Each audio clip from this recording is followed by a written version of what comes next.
The Ten Commandments. The Ten Commandments wasn't just a film, it was Cecil B. DeMille's final cinematic sermon. Released in 1956, the movie drew from multiple sources. The Book of Exodus, Dorothy Clark Wilson's Prince of Egypt, J.H. Ingraham's Pillar of Fire, and A.E. Southon's On Eagle's Wings. DeMille, then 75 and recovering from a heart attack suffered during filming in Egypt, called the project a monument, not just a movie. With the budget hovering around $13 million, astronomical for the time, the production became a logistical colossus. The parting of the Red Sea alone reportedly involved over 300,000 gallons of water, a U-shaped trough, and clever reverse photography that still impresses decades later. Charlton Heston's portrayal of Moses was thunderous and unyielding, becoming what many critics consider the definitive on-screen version of the biblical leader. While Dorothy Clark Wilson's novel focused on Moses' internal conflict and human struggle, DeMille's adaptation favored grand spectacle and moral clarity. Critics were split. The New York Times admired the scale but called it more pageant than drama, while others accused it of being heavy-handed. Audiences, however, turned it into a cultural phenomenon. It became one of the highest-grossing films of its time and has aired annually on ABC every Easter since 1973. Some film historians argue that its lasting appeal lies in its unapologetic theatricality. Others point to Heston's towering performance or the sheer ambition of DeMille's vision. Whispers even suggest that DeMille saw the project as a kind of cinematic repentance, an unverified but intriguing notion that only adds to the film's mythos. Either way, The Ten Commandments holds its ground as one of the most iconic faith-based adaptations of the 20th century. Equal parts scripture, spectacle, and studio bravado. The Keys of the Kingdom. Released in 1944, The Keys of the Kingdom bucked Hollywood's wartime formula. While most films leaned into patriotism or battlefield heroics, this adaptation of A.J. Cronin's 1941 novel took a quieter route, tracking the spiritual evolution of Father Francis Chisholm, a humble Scottish priest in rural China. Gregory Peck, then a newcomer, stepped into the role and earned his first Academy Award nomination. Some film historians suggest this performance cemented his image as the morally upright figure he'd become known for, a reputation echoed by the American Film Institute in later retrospectives. With World War II in full swing, overseas filming was impossible. 20th Century Fox responded by constructing elaborate Chinese village sets on California backlots. The production scale raised eyebrows at the time, especially given wartime material rationing. Still, critics praised the detail. Speculation even circulated that studio executives saw the film as a prestige project, a quiet counterweight to the bombast of war epics flooding theaters. Critics were polarized. The New York Times described the film as delicate and reverent, while Time magazine found it sluggish. Some praised its meditative tone, others called it dramatically inert, but audiences connected with its sincerity. Letters to Fox and box office reports suggest that wartime viewers found comfort in its message of humility and tolerance. The adaptation stayed close to Cronin's novel, capturing its introspective rhythm and philosophical weight. That loyalty became a sticking point. Was it too faithful? Did its slow pace serve the story or sink it? That debate still lingers. Film scholars like Thomas Schatz have pointed to The Keys of the Kingdom as a rare case of Hollywood balancing spiritual nuance with studio-era constraints. Despite its mixed reviews, the film carved out a unique space. It stood apart from the spectacle-driven religious films of its era, offering a more grounded, character-focused take on faith. And for Gregory Peck, it marked the beginning of a career built on moral gravity and quiet strength. Lilies of the Field. In 1963, a modest film adaptation of William Edmund Barrett's novel quietly broke barriers. Lilies of the Field, based on Barrett's 1962 book, followed Homer Smith, an African-American ex-GI who encounters a group of East German nuns in the Arizona desert. They see him as heaven sent. He just wants to be paid for fixing a roof. The tension between spiritual calling and practical need drives the story, offering a rare narrative of cross-cultural faith and mutual transformation. Sidney Poitier's portrayal of Smith was a career-defining moment. His performance, both defiant and empathetic, earned him the Oscar for Best Actor at the 36th Academy Awards on April 13, 1964. It was a historic win. Poitier became the first black man to receive the honor. In his speech at the Santa Monica Civic Auditorium, he said, It has been a long journey to this moment, a line that echoed far beyond the ceremony. The film's stripped-down production added to its charm. Shot in roughly 2 to 3 weeks with a shoestring budget and minimal sets, it resonated with audiences who weren't looking for spectacle but sincerity. Barrett's novel explored themes of quiet service and belief. The film adaptation stayed largely faithful, though some noted the screenplay trimmed the book's introspective depth. Still, the emotional core remained intact. Lily Escala's performance as Mother Maria added grit and gravitas, playing off Poitier's charisma with quiet intensity. Decades later, Lilies of the Field continues to be cited as a cornerstone in faith-based cinema. Rumors once swirled that Barrett loosely based the character of Homer Smith on a real man he met while traveling in the Southwest, though no names were ever confirmed. The Nun's Story. Catherine Hume's novel, published in 1956, drew from the real-life path of Belgian nurse Marie-Louise Habetz, who entered and eventually left convent life. When The Nun's Story hit screens in June of 1959, director Fred Zinnemann delivered a film that sidestepped religious sermonizing in favor of psychological depth. Audrey Hepburn's portrayal of Sister Luke was notably restrained, earning her an Academy Award nomination and praise from critics like Bosley Crowther of the New York Times. Yet her loss to Simone Signoret fueled debates about whether the Academy preferred flashier roles over quiet introspection. While religious communities appreciated the film's respectful tone, mainstream audiences were more divided, with some put off by its meditative pacing and lack of tidy resolution. Behind the scenes, Zinnemann consulted religious advisors to depict the inner workings of convent life with authenticity, from ritualistic obedience to spiritual isolation. Hepburn's own Catholic background was rumored to inform her performance, though she remained silent on the matter.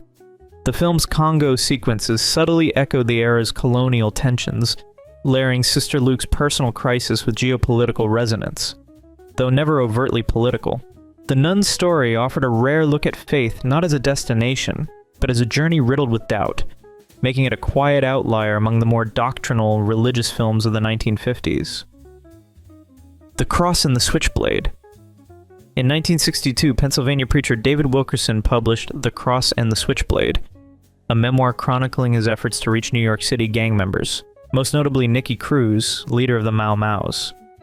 Cruz's conversion from violence to faith became the heart of a story that resonated well beyond church pews.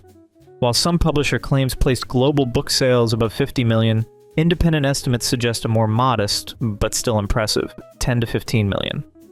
By 1970, the book made its way to the screen in a film that surprised both religious and secular audiences. Pat Boone, better known for pop songs and pulpits, portrayed Wilkerson with what he later called spiritual sincerity rather than traditional acting. Opposite him was newcomer Eric Estrada, whose gritty turn as Nicky Cruz gave the film unexpected authenticity. Shot in real New York neighborhoods, the production reportedly brushed up against active gang activity, adding to its streetwise aura. Though critics were split, the New York Times found it heavy-handed, while Variety praised its honesty. The film became a grassroots hit in churches and youth groups nationwide. It didn't break box office records, but its influence helped shape the rise of faith-based cinema in the 1970s, proving that redemptive storytelling could reach far beyond Sunday morning. Quo Vadis. In 1951, MGM took a high-stakes gamble with Quo Vadis, adapting the 1896 novel into a sprawling epic about early Christian persecution under Nero. With a reported budget of at least $7 million, then the studio's most expensive production, the film overcame massive hurdles in post-war Italy, including the transformation of Cinecittà Studios from a refugee shelter into a convincing ancient Rome. Starring Robert Taylor and Deborah Carr, the film leaned into grand spectacle, but it was Peter Ustinov's flamboyant portrayal of Nero that drew the most attention. Critics were split. Some saw genius, others near parody, fueling speculation that Ustinov's approach was a deliberate critique of absolute power, though he never confirmed it. Despite mixed reviews, the New York Times admired the visuals but dismissed the solemn religious tone. Audiences embraced the film, helping it gross over $21 million worldwide. Though it failed to win any of its 8 Academy Award nominations, Quo Vadis is widely credited with sparking a renewed wave of biblical epics, paving the way for the Ten Commandments and Ben-Hur. Ustinov's Nero arguably redefined the cinematic villain, blending theatricality with menace in a way that would echo through historical dramas for decades.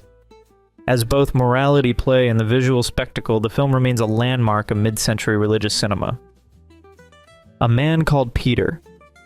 One of the most quietly influential faith-based films of the 1950s wasn't a biblical epic. It was a biopic. A Man Called Peter, adapted from Catherine Marshall's 1951 bestseller, followed the life of her husband, Peter Marshall, a Scottish-born minister who rose to become chaplain of the United States Senate. When the film arrived in 1955, few expected it to resonate beyond religious circles.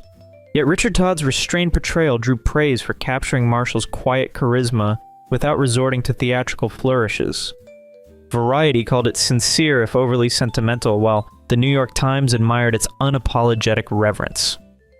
Despite critical division, audiences responded with enthusiasm, especially in the American heartland. Shot in real churches and even the U.S. Capitol, the film carried a sense of authenticity rarely seen in religious cinema of the time. Cinematographer Harold Lipstein earned an Oscar nomination for his cathedral-like lighting and framing. Its box office success reportedly nudged studios toward more religious biopics in the 60s, including The Cardinal and The Singing Nun.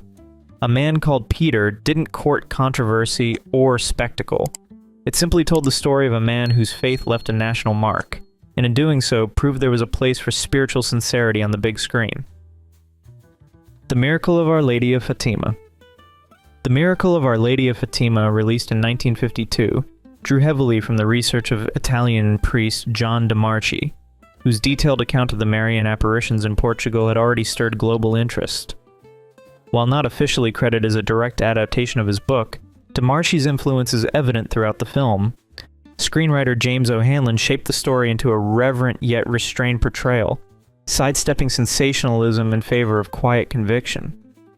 The film focuses on the reported 6 apparitions witnessed by 3 children in Fatima in 1917, a spiritual event that had already transformed the village into a major pilgrimage site well before the movie's release. Director John Brahm and producer Brian Foy reportedly worked closely with Catholic clergy, including representatives from the National Catholic Welfare Conference, to ensure theological accuracy. Though rumors floated that the Vatican had unofficial input on the script, no formal involvement was ever confirmed. Critics responded with cautious praise. The New York Times called the film quietly moving, highlighting its ability to respect belief without forcing it. Susan Whitney's performance as Lucia dos Santos stood out, anchoring the film's emotional core. While some secular reviewers found the tone overly devout, audiences, especially Catholic viewers, embraced its sincerity. It found a second life in parochial schools and religious communities throughout the 50s and 60s. Some speculate the film's success helped reignite American interest in Marian devotion during the Cold War era, when spiritual themes often doubled as ideological statements. Regardless, it remains a rare example of faith-based cinema that managed to resonate across belief systems without preaching to any. Barabbas. In 1961, a faith-based epic took a bold detour. Instead of saints or saviors, Barabbas, based on Per Lagerkvist's 1950 novel, centered on the criminal released in Jesus' place. The novel's existential weight made waves, and though Lagerkvist won the Nobel Prize in Literature in 1951, it was for his body of work, not this novel alone. Still, it stood out for its unflinching spiritual ambiguity. Anthony Quinn's portrayal of the title character drew wide praise for its raw intensity, though critics were split on the film's somber tone. Some admired its philosophical depth, others found it emotionally distant. One of the film's most talked about moments? The crucifixion scene, filmed during a real solar eclipse over Italy on February 15, 1961. Director Richard Fleischer reportedly delayed production to capture the rare cosmic event, an audacious move that added eerie realism to an already symbolic moment. At the box office, the film performed modestly, never reaching the heights of other biblical epics of the era. Audience reactions were mixed. Some connected with its themes of guilt, doubt, and redemption. Others struggled with its slow pacing and bleak atmosphere. Unlike more conventional religious adaptations, the film didn't offer clear moral resolutions. Instead, it lingered in uncertainty. Rumors even circulated that Quinn's stating character offset to channel the internal torment of Barabbas, though whether that's method acting or myth remains unclear. Ben-Hur, A Tale of the Christ. MGM's 1959 gamble on Ben-Hur, adapted from Lew Wallace's 1880 novel Ben-Hur, A Tale of the Christ, was nothing short of cinematic brinkmanship. The novel, a bestseller in post-Civil War America, was praised for blending historical fiction with Christian themes, especially its depiction of spiritual transformation through the eyes of Judah Ben-Hur. On screen, director William Wyler amplified the scale while preserving the story's moral core. The chariot race, filmed over months at Rome Cinecittà Studios, became legendary. The arena spanned 18 acres, and more than 100 horses were trained. Second unit director Yakima Canutt, a former rodeo champion, choreographed the race with such realism that rumors spread of multiple on-set injuries. Some whisper that a stuntman narrowly survived a flipped chariot, though official documentation remains elusive. Charlton Heston, cast as Judah, reportedly performed many of his own stunts and later described the role as a test of both body and belief. Critics were divided. Some, like Bosley Crowther of the New York Times, praised its majesty and the moral weight. Others argued that the film's grandeur overshadowed its spiritual message. Audiences, however, had no such reservations. The film earned over $70 million in domestic box office receipts, an astronomical figure for the time, and swept 11 Academy Awards, a record later tied by Titanic and The Lord of the Rings, The Return of the King. While Wallace's novel placed Christ at the narrative's center, Wyler's adaptation kept the figure mostly in the background. Some speculate this was a strategic move to broaden appeal in a rapidly secularizing post-war America. Whether deliberate or not, the shift sparked ongoing debate. Was Ben-Hur a religious epic with action, or an action epic with religion folded in? Either way, it cemented its place as a towering adaptation of faith-based literature in mid-century Hollywood. If you've enjoyed this video, please leave a like and comment. Also consider subscribing and hitting the notification bell to get notified of our new videos each week. Thanks for watching.